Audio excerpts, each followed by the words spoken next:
Silvana, e para finalizar, né, a nossa mesa e passarmos para o debate, eu queria chamar o Tiago Malta Cardoso. O Tiago é professor do programa de pós-graduação em Antropologia Social da UFAM e do programa de pós-graduação em Gestões de Áreas Protegidas na Amazônia, e é organizador dessa 16ª edição da Redobra, conjuntamente com Silvana e Paola. Bom, Tiago.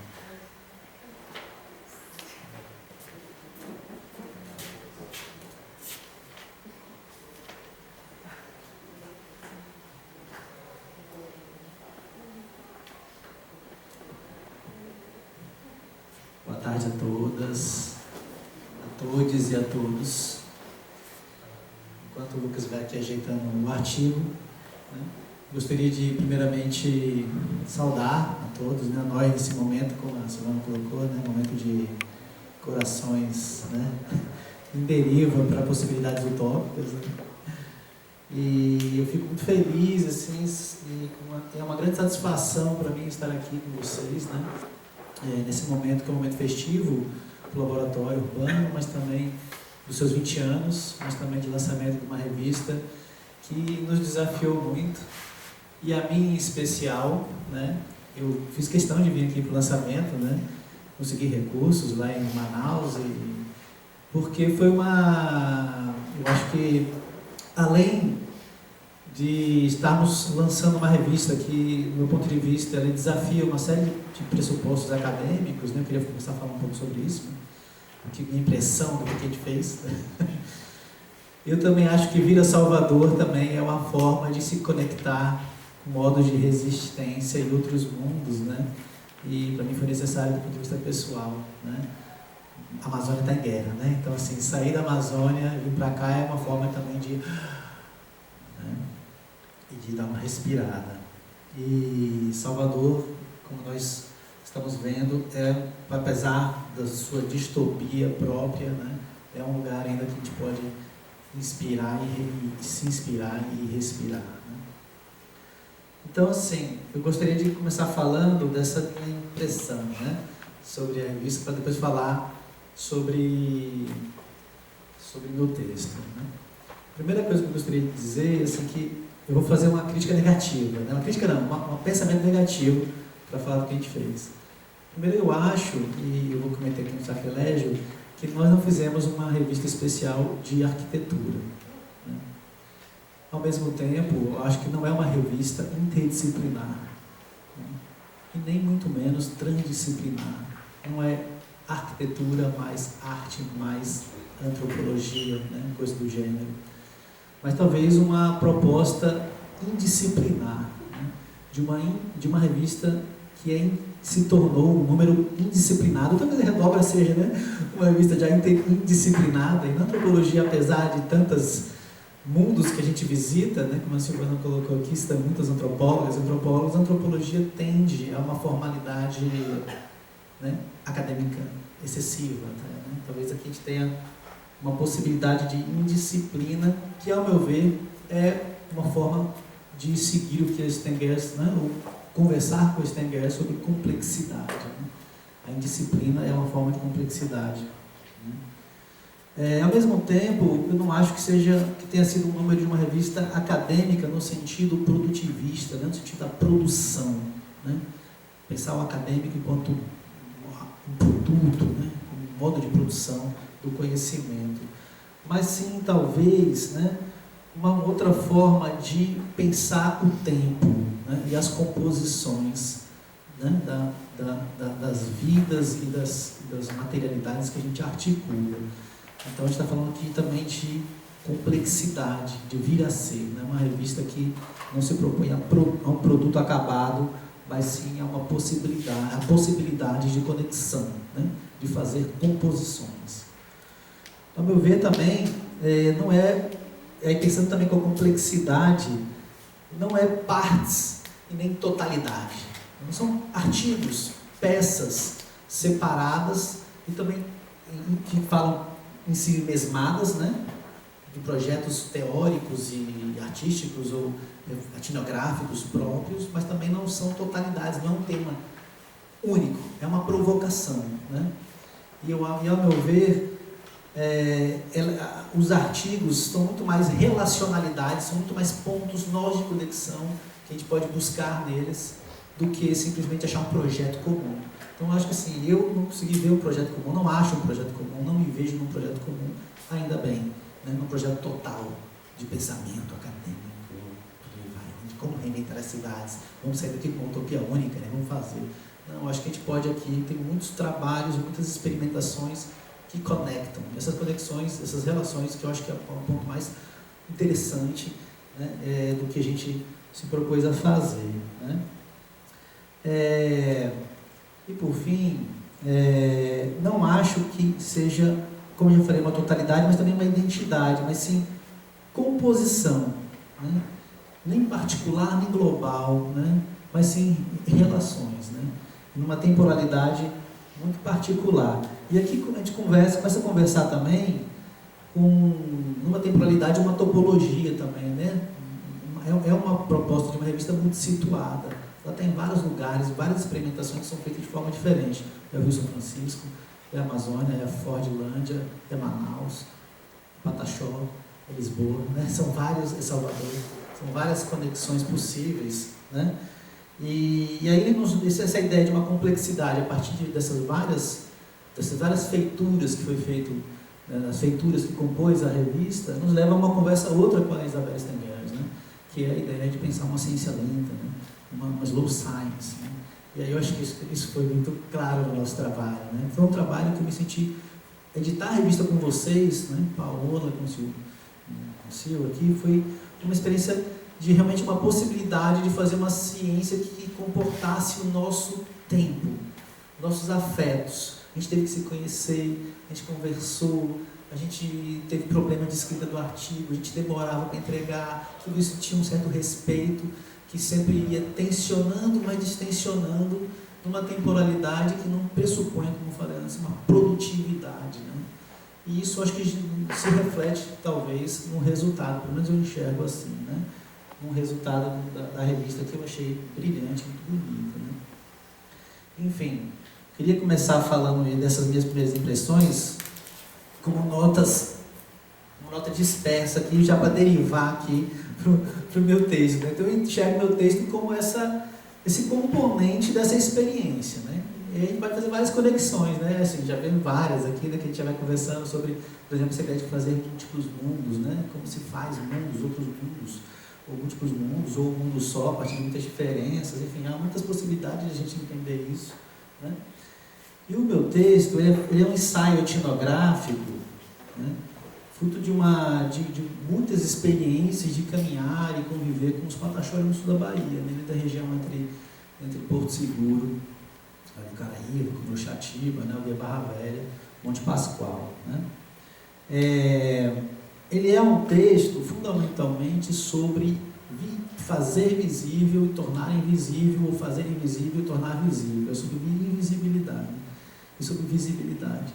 E o que é interessante, porque quando eu cheguei na sala hoje, eu recebi um livro de presente, né? Sempre quando eu venho aqui com uns presentinhos, sempre legal, os livrinhos da Redobra e daqui da Faculdade de Arquitetura. E a primeira coisa que eu fiz, a Paula me entregou esse livro, eu abri e caiu no nome do Gaio, né? Um léxico aqui do Gaio. Aí eu mostrei pro Gaio, Gaio, pô, que legal, né? Que você tem sobre um título aqui, que é isso, né? Ele falou, não, estou falando sobre invisibilidade. Aí eu fui, peguei, mudei uma página e caí aqui num trecho que eu gostaria de ler para vocês, para abrir, né, para dialogar com o Gaio aqui, já fazer né, e pular para o meu texto. Que ele fala o seguinte, que atuando como uma perspectiva policêntrica, que se dilui numa vizinhança imprecisa, o espectro fantasmático do invisível assume uma condição vital como tática de sobrevivência e continuidade existencial em meio a perturbações nas ruas, né? Então, como é que eu passo aqui? Assim, né? O meu trabalho, esse trabalho ele é sobre invisibilidade, mas não uma ideia ele traz essa potência política, cosmopolítica, mas ele não trata da invisibilidade enquanto uma condição ontológica, algo que é invisível, ou tornado invisível, e que cabe a nossas práticas visibilizar.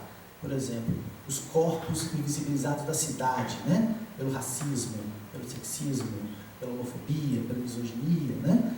Os corpos negros de Salvador invisibilizados pelo Estado ou pelas políticas públicas, né? A gente torna invisível.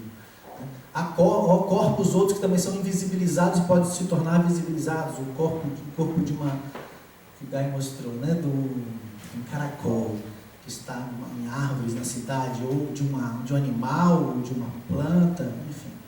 A invisibilidade que me interessava aqui é a invisibilidade do próprio invisível. É a invisibilidade da possibilidade do invisível. Né? E por que isso me importava enquanto antropólogo, estudando uma cidade encantada dos Pataxó, né? Que é a Joacema, que eu vou falar um pouco sobre ela também.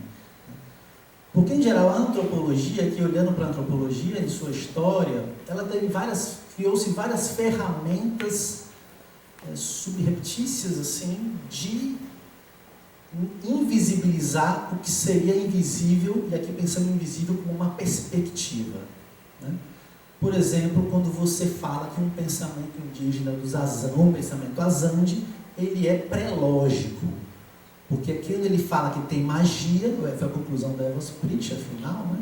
Ou seja, tudo bem que ele acha que tenha sentido a magia e o feitiço e outros seres invisíveis no pensamento Azande, mas de fato ele não existe. Né? Então toda a história da antropologia, de certa forma, foi construindo elementos muito sutis de invisibilização desse invisível. Quando você fala que, por exemplo, que o conhecimento indígena ou quando os encantados são representações, ou seja, ele não existe, é apenas uma representação, ou que ele é um texto, ou que ele é um discurso, ou que ele é meramente cultura, né? Então, assim, situar esse invisível, que é parte da existência ou de um outro mundo, de uma perspectiva, foi um exercício, né, colonial, tão quanto a invisibilidade dos corpos, né, na cidade ou fora da cidade. Né? Então, esse é o meu interesse. E os Pataxós vinham me dizendo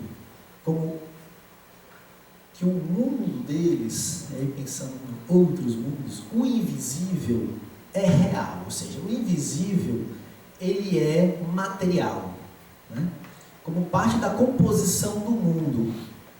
Né? E você ver o invisível, não é porque ele vai se revelar para você, como sei lá, um micróbio se revelaria para um biólogo quando ele bota o microscópio. Né? Não. Né? O invisível ele está existindo, né, com o visível. Talvez não haja uma separação até, é uma coisa que eu fiquei sempre nessa coisa, mas será que quando eu falo de visível e invisível eu não estou também reforçando uma dualidade que é meramente moderna e ocidental, né? Mas o mundo, no caso dos Pataxós e boa parte dos povos indígenas, ele é composto dessa tensão entre o visível e o invisível, que perpassa as corporalidades, os corpos, os lugares e, portanto, as perspectivas. Né? O mundo dos Pataxó, antes de falar da Joacema, é importante a gente compreender isso, assim, que no mundo dos Pataxós ele é dividido. O mundo dos Pataxó, primeiramente, ele é repleto de gentes. É um mundo de pessoalidades. É um mundo polvilhado de uma multidão de pessoas. Árvores, peixes, onça, porco-mato, insetos. São pessoas, são pessoalidades porque ativam relações. Né? Ativam relações. Então o mundo é repleto de pessoas. E todas as pessoas que são corpos possuem um lugar no mundo. Tem um lugar. O corpo é um lugar faz o corpo faz um lugar. Não há uma separabilidade entre o corpo e o lugar. Não há uma perspectiva Pataxó. Né? E esse corpo ele é distribuído no mundo. E ele constrói o seu lugar no mundo. Né? Então, os Pataxós fazem suas casas, suas aldeias, suas roças, seus lugares, seus caminhos, tanto quanto um peixe faz seus reinos, suas casas, suas moradas no fundo do rio. Assim como os animais fazem suas casas, suas moradas na mata. Né? E tudo que existe no mundo possui um cuidador. Isso é um princípio fundamental. Nada do mundo é solto. Então não existe uma natureza vazia. Nada no mundo está perdido, solto, né? Como um vazio, né? Natural, selvagem. Né? O que a gente teria como floresta, ou restinga, ou mar, ou rio, é uma multidão de pessoas habitando uma cidade, né? A gente pode falar de cidade dos peixes, tem alguns pataxós falam reino, às vezes falam cidade, às vezes falam aldeia, né? Desses seres. Né? Então, essas cidades são invisíveis, ou visíveis, invisíveis, a depender da perspectiva, compõem um mundo povoado de gente dos pataxós. Então, se o mundo é povoado de gente, o tempo todo você tem que fazer relações com essas gentes, que implicam relações políticas, relações de diversas ordens, relações de parentesco, né? Relações de guerra, né? Conflito, que se dá em vários planos com esses vários seres, humanos e não humanos. Né? Em um outro plano de existência dos pataxós se dá, como eu já falei, nessa ideia do visível e invisível. Né? E Joacema é uma história muito interessante para pensar isso. Joacema contada pelos pataxós como uma cidade indígena. No texto, vocês vão ver várias fotos de mar, praia, né? Pedra. Aí você fala, mas cadê a cidade aqui, né? A ideia é não ver. Né? A ideia é que você não pode ver. A fotografia não dá conta, por uma perspectiva muito específica, nesse caso, minha relação com a máquina, meu corpo, naquele momento da experiência etnográfica, ele não vê. Né? Ele não vê uma cidade em sua materialidade invisível. Né? Mas vivem os pataxós quando andam pelas praias entre Aldeia Barra Velha e Porto Seguro, que é um lugar chamado Joacema. Esse lugar fica do lado, não sei se vocês conhecem, Trancoso, fica do lado de uma praia chamada Praia do Espelho. É um lugar que tem uma pressão turística enorme, mas diz os pataxós que nunca conseguiram botar um prédio lá, uma casa, porque é um lugar encantado. Né? O que significa esse lugar encantado? Né? Mas antes de falar dessa ideia do encantamento, é importante contar a história de como se processa esse encantamento. Né? Dizem os pataxós que quando você caminha por trilhas entre esses lugares, entre Barra Velha e vai até Arraial da Ajuda, Trancoso, Porto Seguro, como se fazia, sempre se fez por muito tempo, tem um momento que você encontra uma cidade. Você passando a noite, em geral à noite, quando você passa a noite, a depender de como você esteja, você pode entrar num bar, por exemplo. Você vai entrar num bar, vai jogar uma sinuca, vai beber, você pode encontrar uma pessoa e namorar, né? Transar com a pessoa, acordar no outro dia. Né? Ou você pode adentrar numa loja, você pode comprar alguma coisa, e no outro dia dormir naquela cidade, e depois para outro dia continuar a sua caminhada. São relatos constantes, né? Sobre isso. São vários. Né? E aí, quando você acorda no outro dia, você está encostado num pé de cajueiro selvagem, prado, como eles falam. Né? Você acorda em outro lugar. Então, você adentra numa cidade, né? E acorda em outro lugar. Ou você passa por esse lugar e vê o cajueiro, não vê a cidade. Por exemplo, eu passei lá e vi cajueiro. Né? O pataxó, quando passa lá, ele sabe da cidade, mas pode não ver naquele momento. Mas dependendo da perspectiva, ele pode ver e vivenciar e viver naquela cidade. Há a possibilidade de entrar nessa cidade também pelo mar, pela cidade dos peixes. Né? No texto trago um pouco um relato, para mim foi um relato mais... Eu demorei muito para tentar processar e colocar ele em texto, né? Muito tempo não quis colocar ele em texto, né? Que ele vai falar de uma pessoa que sempre quando batia no mar, ele se encontrava com mulheres e ele virava o corpo dele, né? A pele dele mudava, como se vestisse uma roupa. Ele adentrava na cidade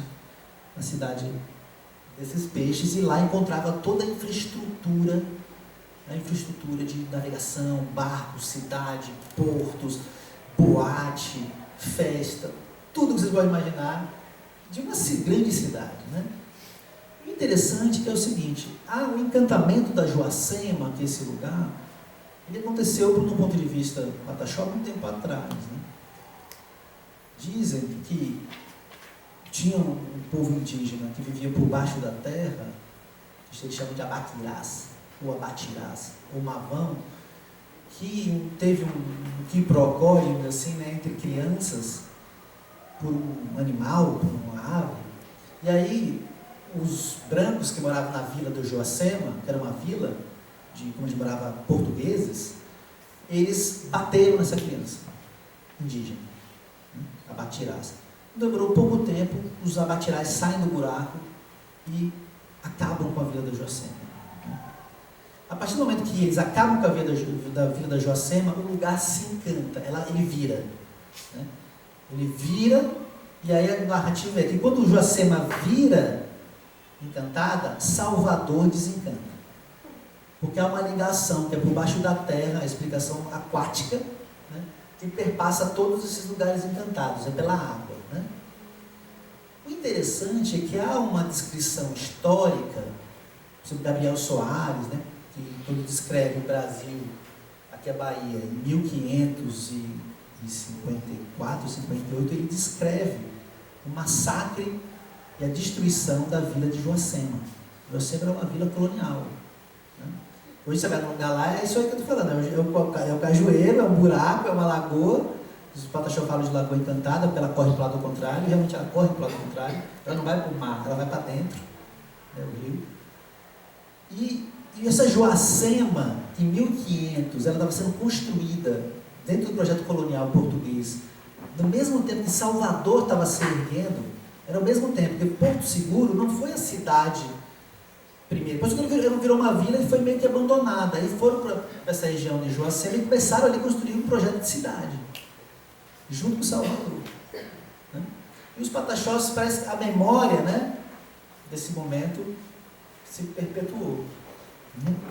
E quando há essa descrição histórica fala, né, dos ataques dos abatirás, e o Gabriel Soares usa esse termo, né, os aimorés, quando eles atacam a vila de Joacema e destroem Joacema, acontecem vários ataques em todo o litoral baiano, que vai de Porto Seguro, a vila é atacada também, Ilhéus é atacada, né, Arraial da Ajuda é atacada. Ou seja, houve um ataque massivo dos povos indígenas do interior para as vilas coloniais. Isso é uma descrição histórica, né, que os pataxó descrevem como um momento de encontro. Esse momento de encontro produz um encantamento, a virada, a transformação.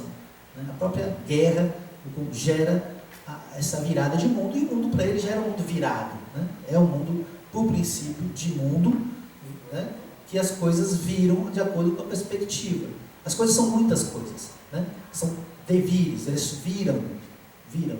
Então o ver está muito associado aí com o vir a ser, né? Com o virar. Ver, virar, vir a ser. Né? Ou seja, as coisas, dependendo da perspectiva, elas são uma coisa ou são outra coisa, né? Elas podem ser muitas coisas, inclusive uma cidade. Né? Portanto, quando a gente chega uma pedra nesse artigo aqui, pode ser a porta de uma cidade, uma porta de entrada de uma cidade, né? De uma perspectiva a outra. Então, no texto, eu vou trabalhando esses elementos etnográficos e trazendo essa produção desses mundos que vão virando e desvirando a partir de corpos que estão nos seus lugares. Né? Quando a gente fala de perspectiva, a gente não está falando aqui, eu não estou falando aqui de representações. Não é que os pataxós aqui estão representando a natureza de um jeito. Não estamos falando de natureza. A gente está falando aqui que o mundo vira para os pataxós. E pode virar para a gente também, como a caipora, né? Vira. Não é que a cabeça da pessoa, não é uma questão psiquiátrica, né? Não é que, ou epistemológica, não é que ele não consegue ver a realidade e está confundindo ali na casa dele, né? Ou não é que os pataxós estão confundindo o cajueiro bravo com uma realidade criada pela cabeça deles. É porque o mundo, ele se vira, ele pode se transformar em muitas coisas. E o seu corpo, né, dependendo do corpo que você, né, é afetado, está sendo afetado, você consegue ou não consegue ver. Né? Então, quando você está na...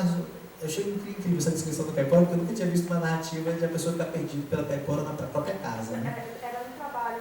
No trabalho. Era numa casa que eu estava pintando.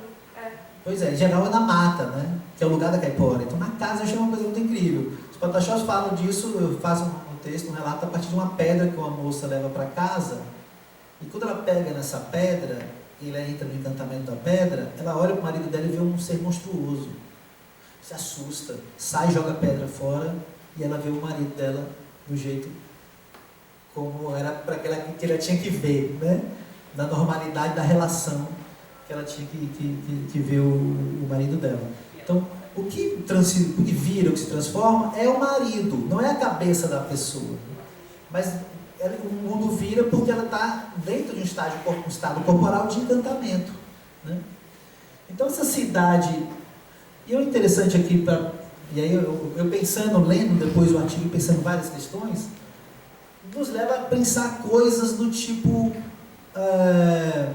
não só sobre visível e invisível, né, esse jogo, né, dialético, a gente pode dizer assim, né, de deslizamento entre o visível e o invisível, né, mas também pensar essa questão da ruralidade e da urbanidade, da natureza e da cultura, né, uma separação tão já surrada, né, mas os pataxós fazem uma inversão no caso de uma Salvador, pensaram que uma cidade modernista, né, modernizador, que houve um processo modernizador, né, de eliminação de não humanos e tudo que seria um passado, né, para você sempre ter uma cidade moderna, né, e aí você tem o desafio de pensar essas invisibilidades, né, da cidade, como foi colocado aqui pela Sil, né, sobre a questão da árvore, né, da lontra, mas os pataxós fazem o inverso, né? Ou seja, no que a gente olha como natureza, eles veem como cidade, né? E não é porque ele olha a pedra e vê casa, é porque realmente a pedra é casa, né? Casa de vários bichos, vários seres, mas também casa, dependendo do seu corpo, do encantamento, você entra, a casa pode ser realmente um boteco, né? A pedra pode ser um boteco, né? Assim como um lugar específico na mata pode ser a casa, você pode entrar numa aldeia da caipora, uma aldeia de outras pessoas que estão lá, né? Esse tipo de pensamento dos pataxós, que são vistos como índios aculturados, né, pela literatura antropológica, ou seja, índios que já viraram brancos, portanto se modernizaram, né, ele é um tipo de pensamento expandido, né? Você vai encontrar na Amazônia, você vai encontrar em vários lugares, não só de povos indígenas, né?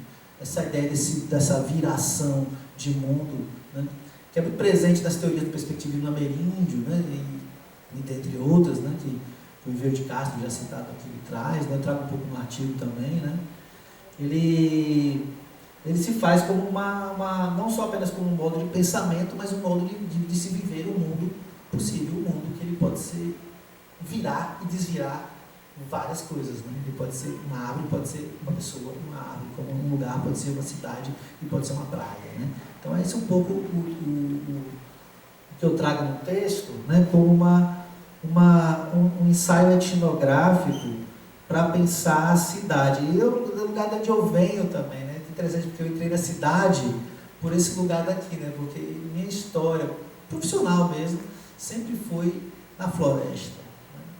É interessante encontrar na floresta a cidade, né? E está aqui na faculdade de arquitetura, né? É uma coisa, sei lá, acho que faz parte dessas conexões estranhas do que a gente está fazendo aqui, né? Mas é isso, né? Eu queria agradecer novamente e vamos partir da conversa, né?